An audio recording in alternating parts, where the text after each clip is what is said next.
Hi, my name's Joel Wendt, and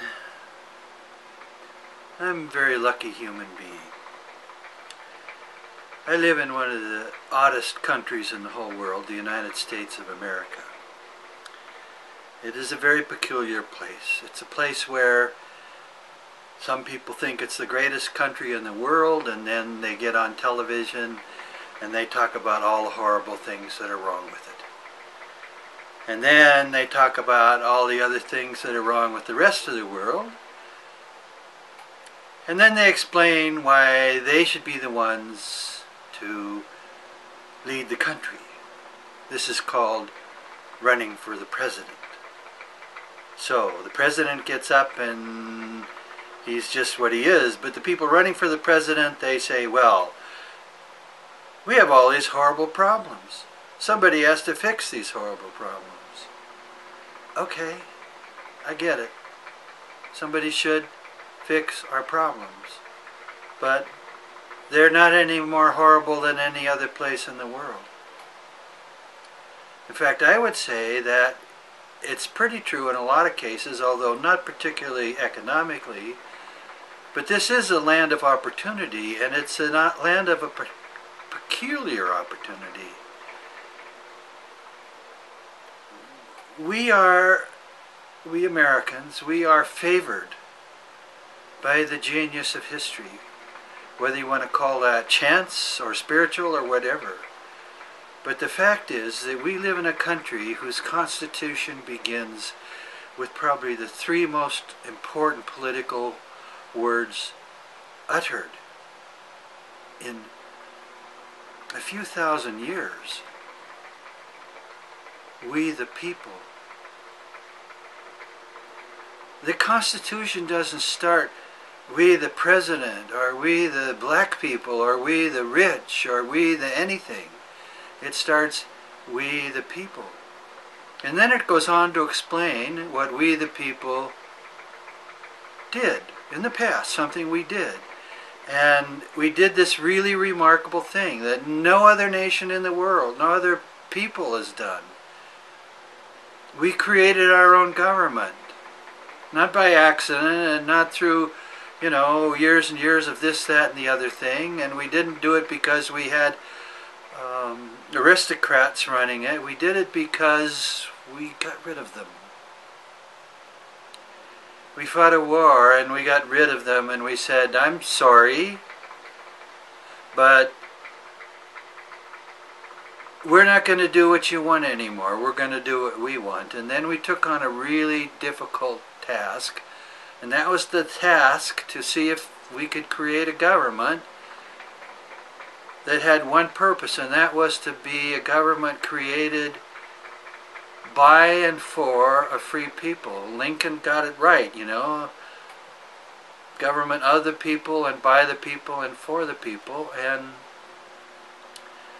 I don't care how many bad things you want to say about the United States or how many good things you want to say about the United States, but the fact is that the genius of history, which I think we can on occasion credit with some wisdom, the genius of history said, this is a good thing. And so a lot of good things have happened to us. Now,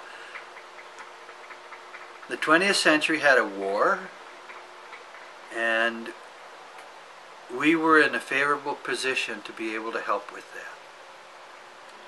The first one, and then the second one. And now there's a kind of third war, but it's not like those wars. It's a different kind of war.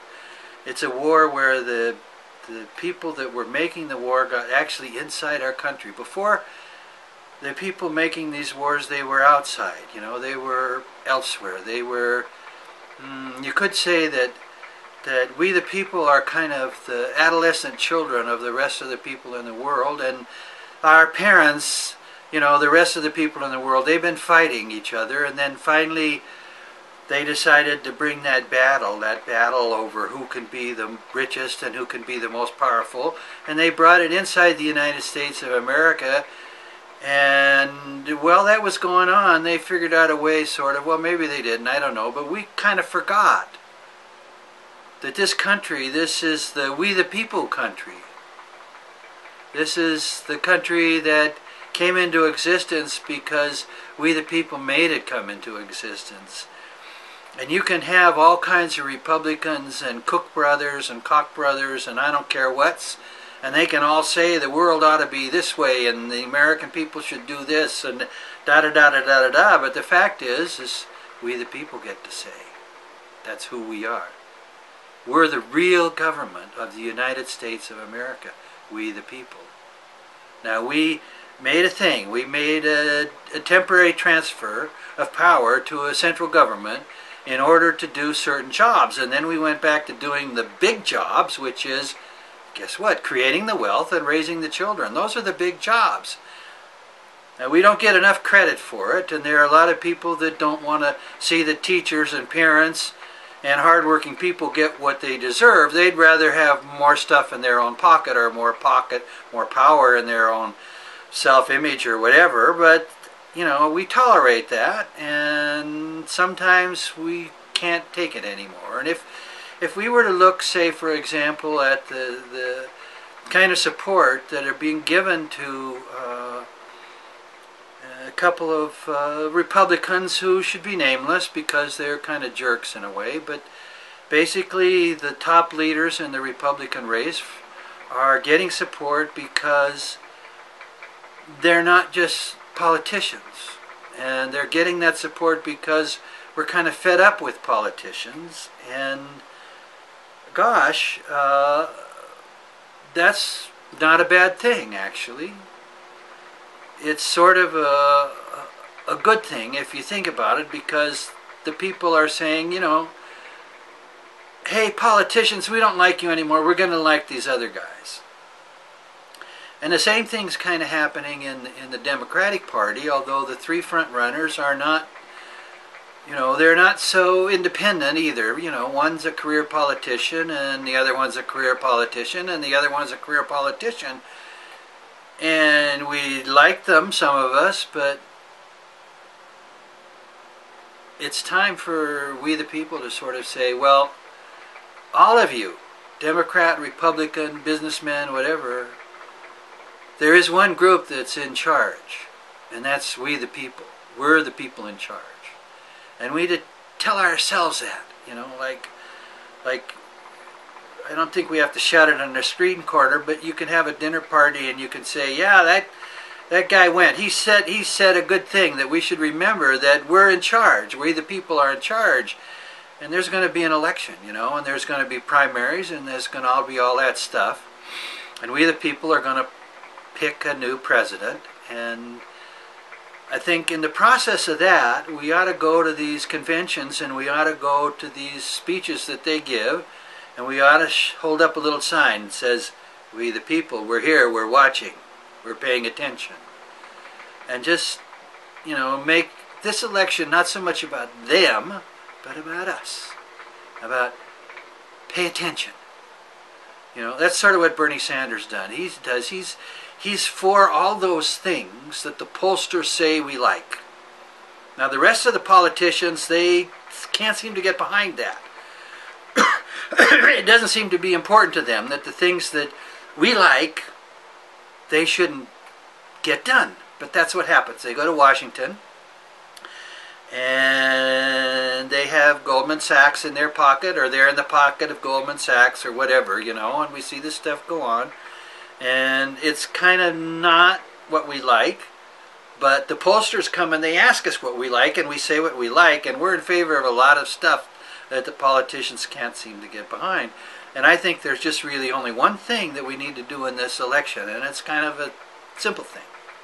And that's, we need to go to these events, and we need to, you know, call on the phone when we send the, you know, the stuff, when we send stuff in the mail, to the letters to the editor, and when we make videos on YouTube like I'm doing now, we need to say, hey, America, the United States of America, that's us. We're this country that the genius of history made for we the people. And yes, we're not perfect. We're not better than everybody else, and nobody's better than us. But you guys that are running for president and you people that want to go to Washington and make the laws, you need to start to remember that. Why? Because you don't want to get we the people pissed at you. Okay?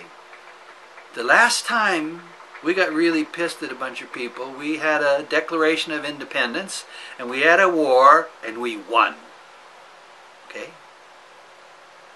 Then we were trying to figure things out and we had a big civil war, and some people think the North won and some people think the South lost, and no, we the people won. And what we won was we didn't divide the Union up into pieces. And of course we still have all these social problems. We have problems with, lots of prejudices and all kinds of other things. But there's one thing that everybody that's in the United States, and even a lot of people that are immigrants and all kinds of other people, get to be, is that's a citizen. And if you're a citizen of the United States, you're part of we the people. And we the people are in charge.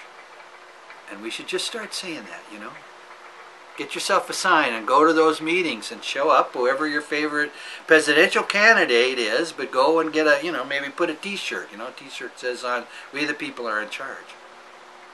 And just say it over and over again, because I don't think they get it. But, we got a few months before the election, and maybe if we say it over and over again, enough of us say it over and over again, and we can, maybe have a, not a party. We don't need another political party. We got more political parties than we need, but we could have some fun ourselves and get together and have parties where we celebrate, that we're the we the people folk, and realize that it's all of us.